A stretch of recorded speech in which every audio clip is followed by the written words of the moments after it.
So, did you know that there are two realms, and you could either have success or failure? You could either have life or death. You could either have light or darkness. You could either have good or evil. When it comes to your business, your life, your family, your health, your finances, there are two realms. And what I'm going to get into today in today's business Bible study is how great partnerships will bring you great success in business, life, family, and give you everything that God's put in your heart to desire. Those great partnerships will will do all that, but also bad ones will bring you, how bad ones will bring you failure and misery and death and all of those things as well. And what I'm going to do is I'm going to show you how to access the great partnerships and avoid those that will kill you, right? And so because but the question is, before I do that, the question is, are those things what you want? Are you open to great partnerships? Are you open, in fact, to partnerships that will make your life easier, that will help bring you the things that you truly desire? And when I talk about partnerships, I'm going to be showing you some things that you may not, that you're probably not even thinking about. Because remember, this is a business Bible study. So I'm going to show you like the greatest partnerships that you have access to. And it's really just you understanding what those are and then like just grabbing hold of them, just grabbing hold of these partnerships. God, is that something you want? Is that something you want for your life? Is that something you want for your family? If it is, go ahead and comment below. And but if it is, I'm going to tell you, it's something that God wants for you. How do I know? Well, what did she say? In Jeremiah 29:11, God says, "For I know the plans that I have for you, plans to prosper you and not to harm you."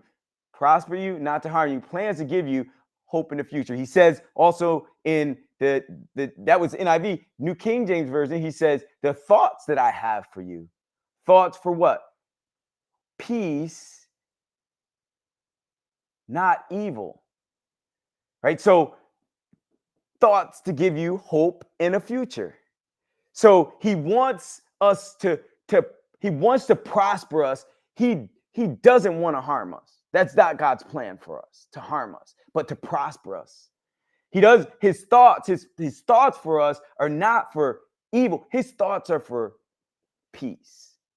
And so do you believe that, and do you accept that?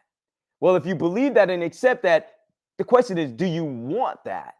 And if you want it and he wants it for you, then the only thing stopping you is what?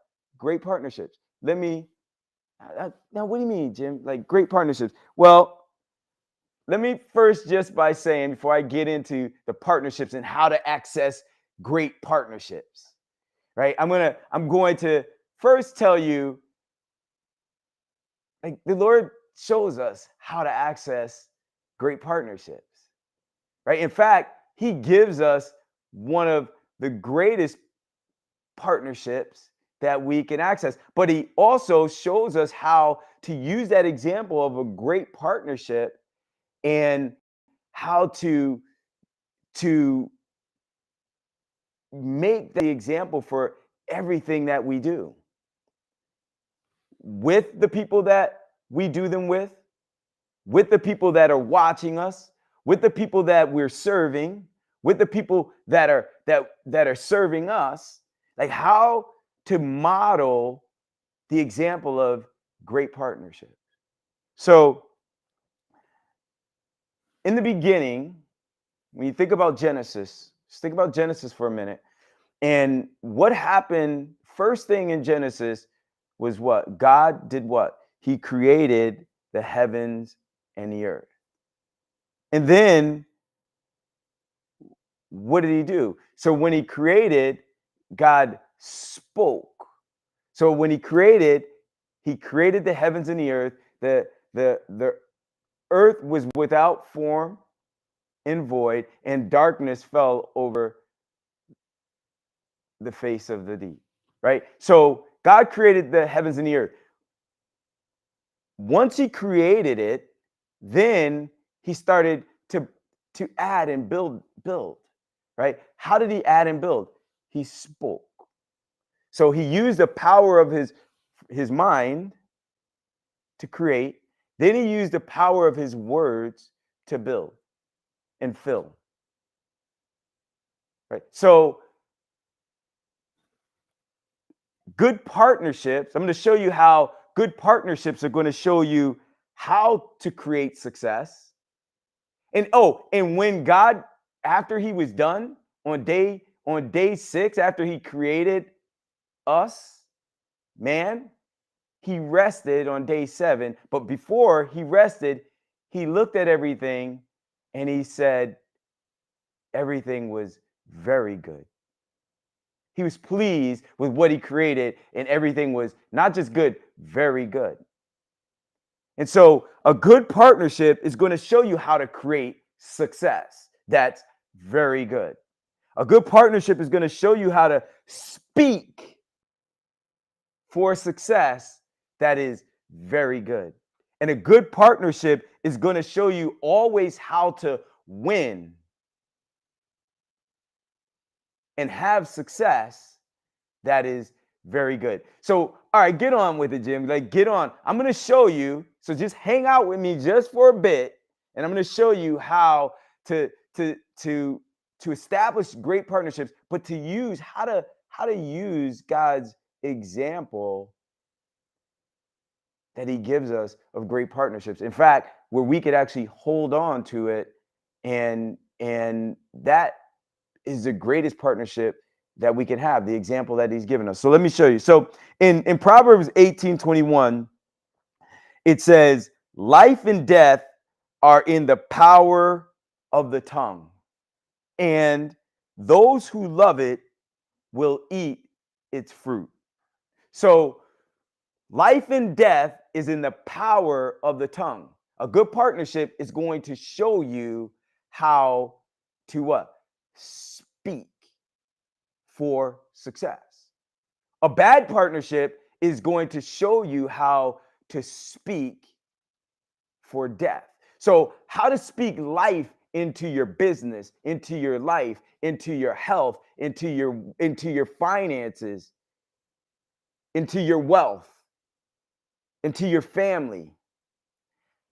A good partnership is going to show you how to speak and build those things as God spoke and built the things on the earth after he created it. A good partnership is going to show you how to do that. A bad one is going to show you or allow you and help you to speak death into all those things that matter to you. But not just matter to you, but matter to God, right? For you. And so, all right, what are the partnerships we're talking about? Well, here's the example. Life and death are in the power of the tongue, and those who love it will eat its fruit. There are two realms, life and death, light and darkness, good and evil. There are two realms. And in those two realms that God created, they're all listening. They're both listening and watching. And they're both waiting to partner with us. Both of them, good and evil, are waiting to partner with us. God wants us to partner with him. He wants us to partner with good. It says, life and death are in the power of what? Your tongue. and those who love it will eat its fruit. Do you love life or do you love death? If you love life, then you will eat its fruit. You will speak life with your tongue. So, a good partnership, and I'm going to show you a good partnership, when you speak life with your tongue, you are now creating a partnership with what? With good. You're creating a partnership with the heavenly realms that are waiting to serve you, to assist you, to help you, to bless you, so that you could serve, help, and bless others, so that you could create and have the things that God is calling you to create, serve, and have in a way that what? That pleases him. But on the other side, when you speak with your tongue, darkness is also listening. And if darkness, death, is waiting for you to speak it into existence, or it already exists, but speak it into your life and into others' life, then now darkness is going to what? Is going to partner with you to create that. So great partnerships will create great things, success. Bad partnerships will create bad things and death, failure. You with me still? Like, if you with me, go ahead and comment. I hope you with me, because I'm going a little bit deep. I'm going to go a lot deeper, but I ain't going to go very, very long, right? So we create with words. God told us what? In Genesis 26, he said, let us create man in our own image. So he showed us in verse 1 that he is a creator. He created us as creators. It's one of the things, right? He also showed us, he said, gave us the example of how he created and how he built with the power of words. And what did he say? He told us, the first words that he said to us was, be fruitful and multiply. He said, fill the earth and subdue it. So how did he fill the earth? With words, right? He used the power of his words to create. So in Genesis 1, this is what happened. So day 1, then God said, let there be light. So there was, when he created the earth, darkness was on the face of the deep, and the Spirit of God was hovering over the face of the waters. Then God began to build. He said what? How did he build? With his words. Then God said, day 1, let there be light. Day 2, then God said, let there be a firmament in the midst of the waters. Then God said, let the waters under the heavens be gathered together. So he separated the heavens and the earth with his words. Then God said, let the earth bring forth grass, herbs that yield seed, and the fruit tree that yields fruit according to its kind. So God's creating on all these days. Then God said, let there be lights in the firmament of the heavens to divide the day and the night. So now, like, God's creating, he's building all these things with his words. Then God said, let the waters abound with an abundance of living creatures. Let the birds fly above the earth. So then God said, so that was day 5. Then God said, no, I'm sorry, day 4. Then God said, let the earth bring forth the living creature according to its kind, cattle, creeping thing, beast. Then God said, day 6, let us make man in our own image. He did all these things with the power of his words. So he showed us that. there's a reason why God showed us all of that in Genesis. He showed us all of that. And then God said, what? He said,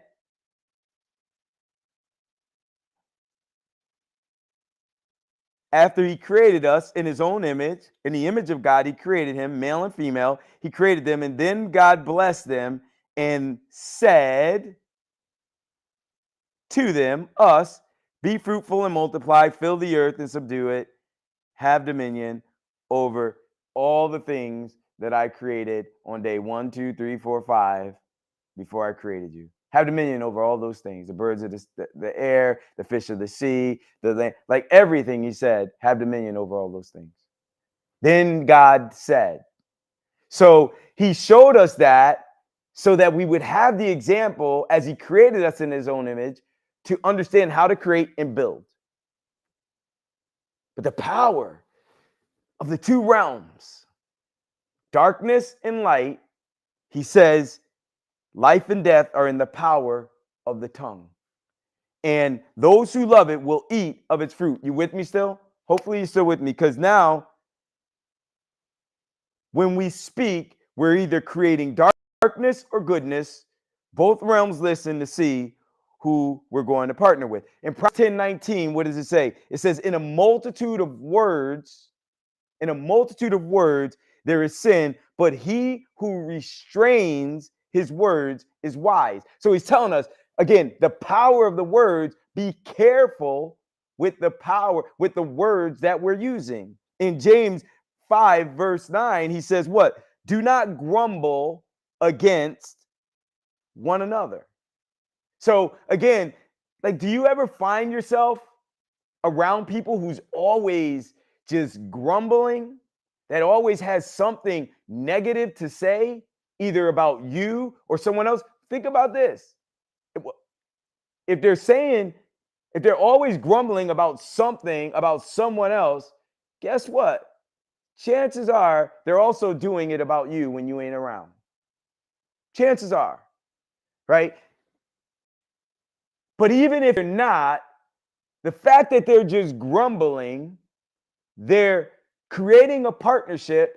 And if you're around and you're hanging around them, they're creating a partnership with what? What realm? Good or evil? Good or evil? Which realm?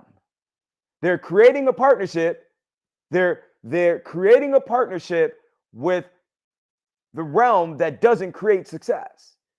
The realm that's just listening and waiting to partner with them. To create what? Destruction,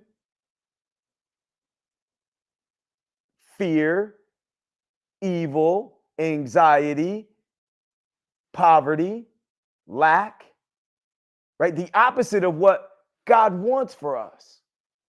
What God calls for us, where he says what? I know the thoughts that I have for you, the plans that I have for you, to prosper you, not to harm you. The thoughts that I have for you of peace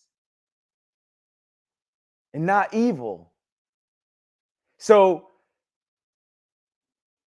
do not grumble. Don't partner with people. Don't hang out with people who are grumbling. And oh, by the way, it also rubs off. If you're around them, then eventually, and I'm going to show you something else. Like the last thing I show you, like this is going to be the key. But just hang out with me for another 10 minutes or so, because I'm going to get into a few more things. But don't grumble and don't be around grumblers. In James 5, verse 10 and 11, it says what? There's another part of this. He says, take the prophets who spoke in the name of the Lord as an example of suffering and patience. Indeed, we count them as blessed who endure. You have heard of the perseverance of Job and seen the end intended by the Lord. That the Lord is what? very compassionate and merciful. So he's saying, I'm giving you examples. I created this for you to see. Those that have come before you, that have served, that have honored me, and how they've endured, how they spoke in the name of the Lord. And he gave us, he spoke about Job, who went through all kinds of trials. Job, who was a man that was very blessed and lost everything, seemingly. Like everything that outside of his relationship with the Lord, that means everything to him. Everything that God gave him desire for was just taken away like that. His family, except for his wife, all his kids died on the same day. He lost all his wealth and his cattle and like everything. He got his health. He lost his health, where he had boils and stuff all over his body where you couldn't even like tell who he was. People didn't want to be around him. So he also lost his like the standing that he had in this community, where he was the one that everyone admired and went to and looked to for advice and for help and for because he was so successful. No one even wanted to be around him. He lost everything. He lost the respect even of his wife and his friends, where his wife even said to him, "Why don't you just curse God and die?" Job lost everything. But the one thing that he held on to was the great partnership that God had given him. The thing that got him there, which was his relationship with the Lord. He held on to that with everything that he had, even when his friends were saying, we came to console you, to be with you in your time of trouble. But brother, like, what did you do? You must have sinned if God is allowing this to happen. Like, why don't you take a really deep, hard look at everything you've done? Because God just doesn't allow things like this to happen. You must have sinned. You must have done something to curse God or do something that you're just not telling us about. You're telling us that you're a righteous man, but maybe like there must be something that you're not doing. And Job was like, no. His wife told him to curse God and just die. Job was, no. They came at him with the same thing that the serpent came at Eve with doubt. Bad partnerships will create doubt in your mind. Job knew that his relationship, that the success he had, the family he came to love and adore, he had all of that, not because of how great he was, but because of the greatness of the relationship that God had with him. The relationship that God allowed him to have. And in that relationship, God honored it by blessing him with the desires of his heart. He gave him the desires of his heart, and he blessed him that those desires would come to fruition. The desires of peace, of prosperity, not the desires to harm him or to give him evil. And God is so, what does it say in there? So very compassionate and merciful. Why? Because he allowed Job to go through those trials from what I believe, so that we can see hundreds or thousands of years later. Not when I say hundreds of years, for those that were just hundreds of years later, but thousands of years later, we're still able to look at the example of Job. Because each of us will go through a journey, because he put us here. If we're faithful, he put us here for a purpose. If we're faithful, to serve, to honor him in our service, to create, as we serve others, we're doing it in a way that others will see not how great we are, but how great he is. And if they hold on to that partnership, that he will give them the desires of their heart. He will bless them and put desires in their heart, and then he will bring them to fruition. So that what? They could go on and serve in a way that pleases him, that does it again for their family, for their loved ones, for those who they don't even know yet, so that God would be honored in that life. Is God honoring your life? Are you guarding your words? Is God honoring?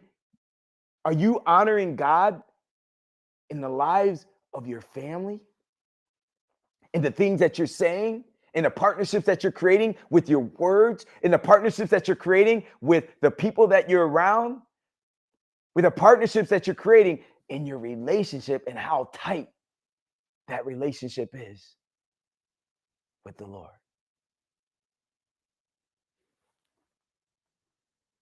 In Ephesians 4:29, he says, "Let no corrupt word proceed from our mouth, only what's necessary to edify" who?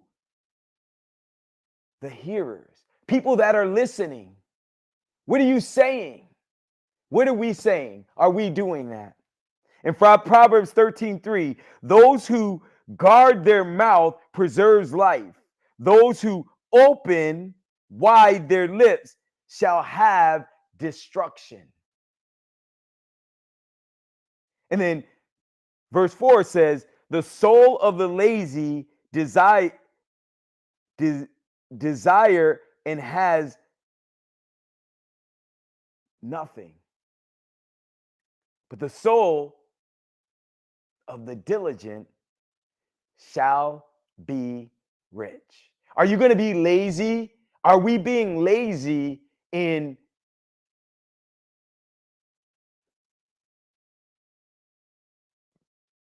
being aware of which realm we're partnering with? Are we being lazy and being hyper intentional about the words that we're allowing to come out of our mouth? Are we being lazy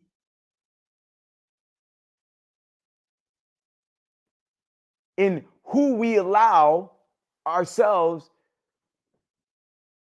to be around? Are we being diligent in those things? Are we being diligent because we want the success? Are we being lazy in just allowing these things to happen so that,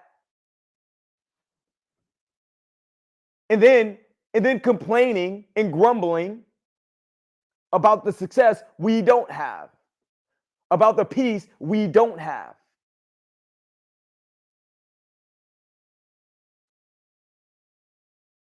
Or are we being diligent so that as God is using us in that journey, because Job was diligent, he began to question God, but he was diligent.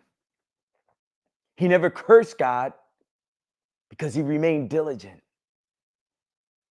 And in that diligence and him holding on to that relationship, He didn't stop talking to God. He didn't curse God. He just questioned why. Why me? Like, what did I do? Talk to me. Tell me. And then when God began to speak, Job realized, Lord, what I have is far more than anything I deserve. Forgive me for even questioning you.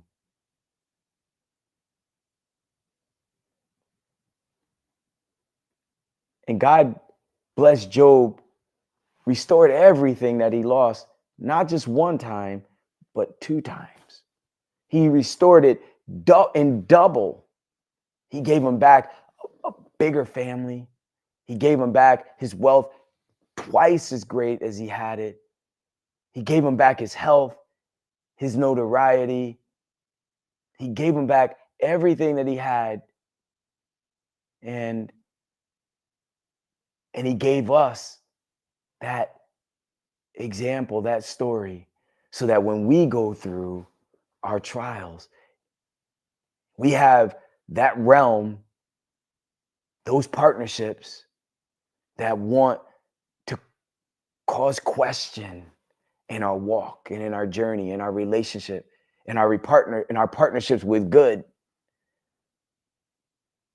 They want to cause us to question those things while we're going through the journey, to just curse God and die. Just curse everything that he allowed us, that he allowed us to have, and just die and just walk away from it.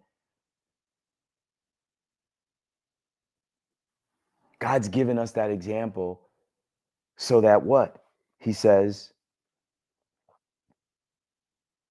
an example of suffering and patience, we count them as blessed who endure. We recognize how much they endured. Abraham endured. Isaac endured. Jacob endured. Joseph endured. David endured. Moses endured.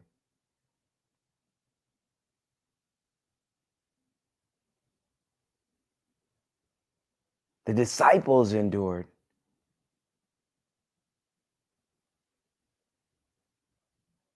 Paul endured. Peter, Matthew, John, like they all endured. And what did they get?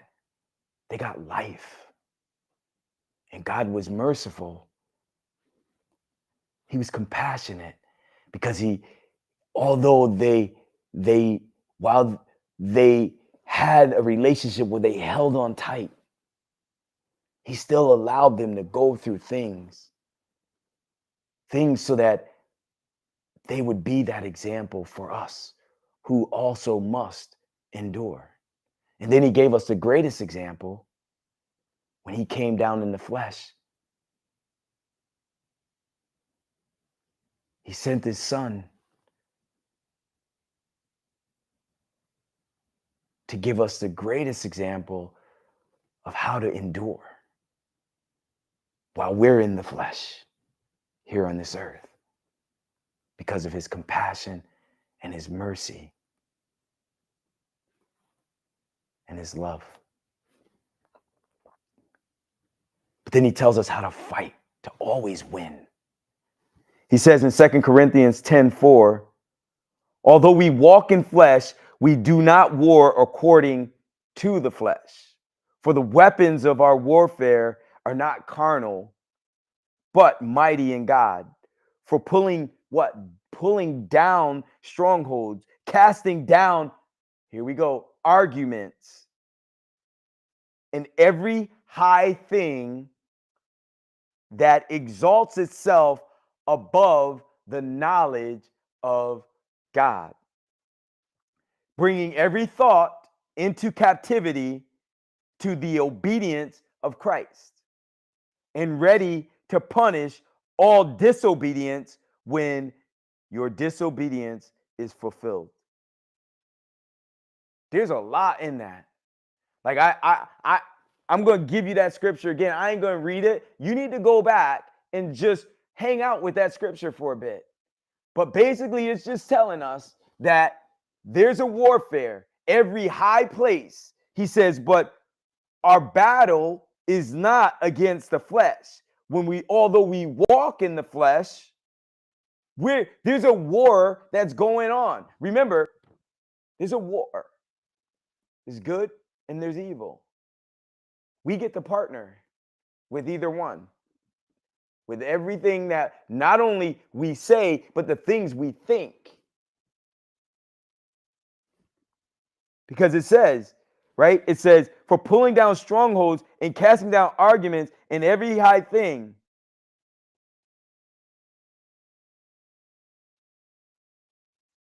that exalts itself above the knowledge of God, bringing every what? Thought into captivity to the what? Obedience. To the obedience of Christ. So it's not just the words, because the words start with what? A thought. So being hyper intentional, partner up with good, create a great partnership with intentionality. Like being hyper intentional about not just the words, because the words start with what? A thought. So hyper intentional about the thoughts. Are we thinking? Are we grumbling? Are we thinking evil? Are we thinking good? Are we thinking success? Are we thinking failure? Are we thinking bad? Are we thinking peace? Are we thinking prosper? Are we thinking harm? Like, be hyper intentional of what's going on in your mind. Hyper intentional.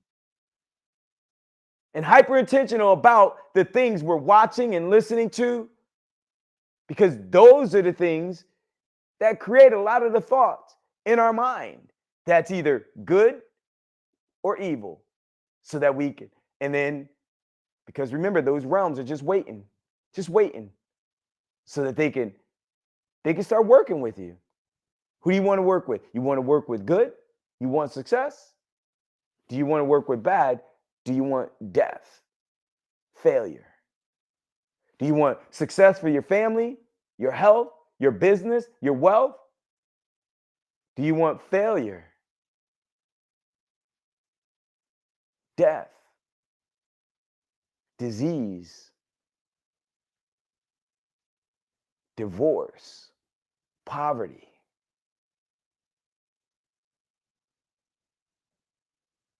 Not only for your family, but also those that you're around. Because when you're speaking those things, when you're speaking and engaging those things, you may be someone that is spiritually grounded, but then when you speak those things or allow those things around people who aren't,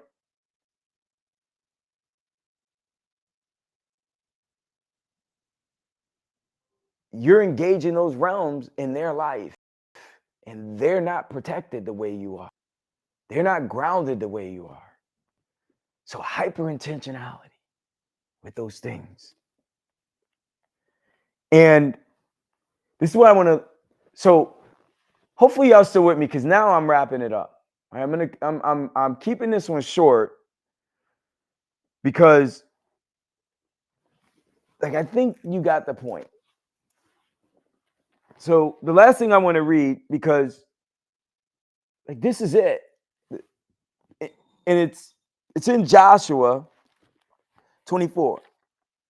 And in Joshua 24, verse 13, just let me read it and then I'll explain it and wrap it up.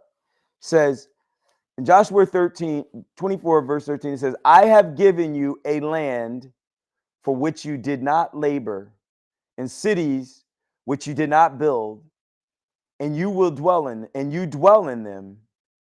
You eat of the vineyards and olive groves which you did not plant. Now therefore, fear the Lord, serve him in sincerity and in truth, and put away the gods of your fathers, the gods which your fathers served on the other side of the river of Egypt, on the other side of your inheritance. Serve the Lord. I could just stop there. I'm going to finish. And if it seems evil to you to serve the Lord, choose for yourself this day whom you will serve. Whether the gods which your fathers served that were on the other side of the river, your poverty, your death, your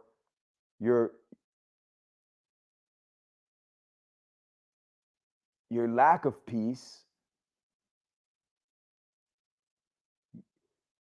your disease,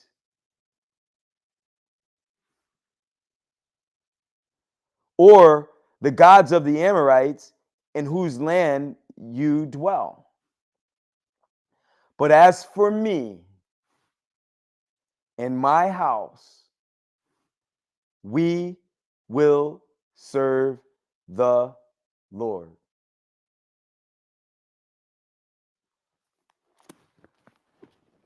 What partnership are you hanging out with? You going to hang out with the partnership of good? Are you going to hang out with the partnership of life? Are you going to hang out with the partnership of life?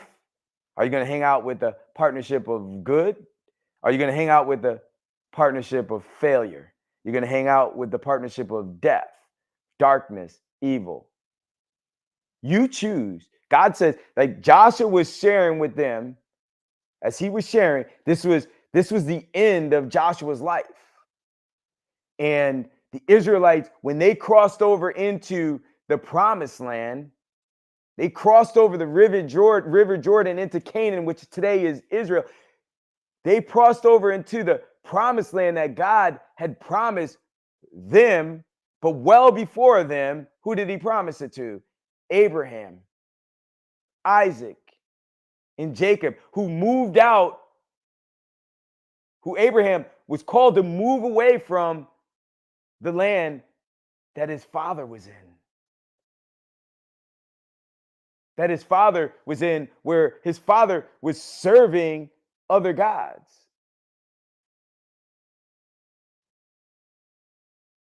And God promised Abraham because Abraham was faithful.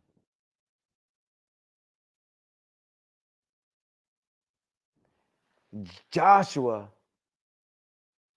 was the successor of Moses when Moses died.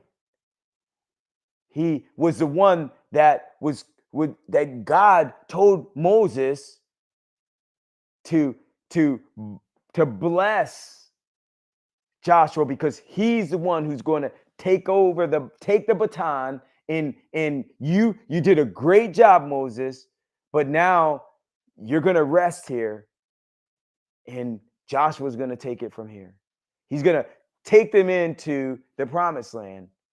And Joshua did. And when he did, there were still battles that they had to fight to take over the land. And there were battles against kings and kingdoms that were well established. And the only time that Joshua and the Israelites lost men in a battle against kingdoms that they totally wiped out, that had hundreds of thousands of soldiers that were used to fighting and battling and had weapons and things that were way more advanced. The only time that Joshua had lost men was when they stopped doing what had gotten them there, which is just honoring God. Continue to hold on to that partnership. And so Joshua, at the end of his life, after they now had taken all the land that God promised them, he gave them many, many years of no more war or battles against their enemies. They had peace for many, many years. And Joshua, at the end of his life, he had a few things that he wanted to share with all the Israelites, just to make sure that they continue to have success and ensure that the generations to come will continue to have success. And Joshua didn't go on and tell them about all these newfangled things that you could do. If you do this, you do that, you do this, you do that, then you could, like, I see, like, he didn't do that. What did he do? He said, this is what got us here. This is what God showed us. It's not any different than what he did for Abraham, Isaac, Jacob, Joseph, Moses, for all of our forefathers before us. It's no different. Honor God. Continue with that relationship with him. Make sure you don't partner with evil realms. Maintain a great partnership by obeying and honoring, speaking as he's calling us to live, to speak for life, and being hyper intentional about doing the opposite of that. And not only that, but allowing the opposite of that to even exist in your life. There are others that are still here that don't know and love the Lord.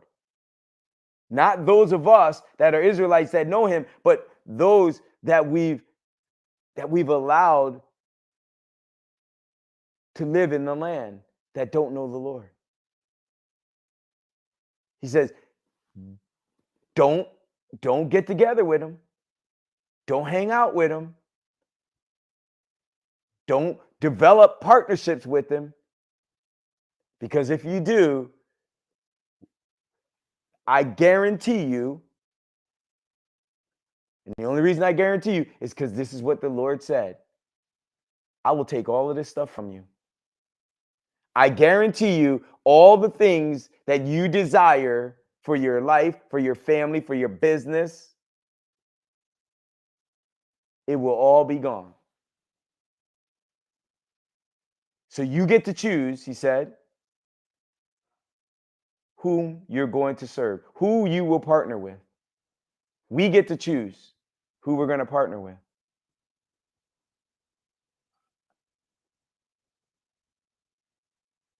And if you want the success, you want life, you want the light and the good in your life and your family, your health, your wealth, your finances, the work of your hands, then just repeat after me. Just repeat after Joshua. As for me and my house, we are going to serve the Lord. That's our partnership. So with that said, I am wrapping this up. Hopefully this was helpful.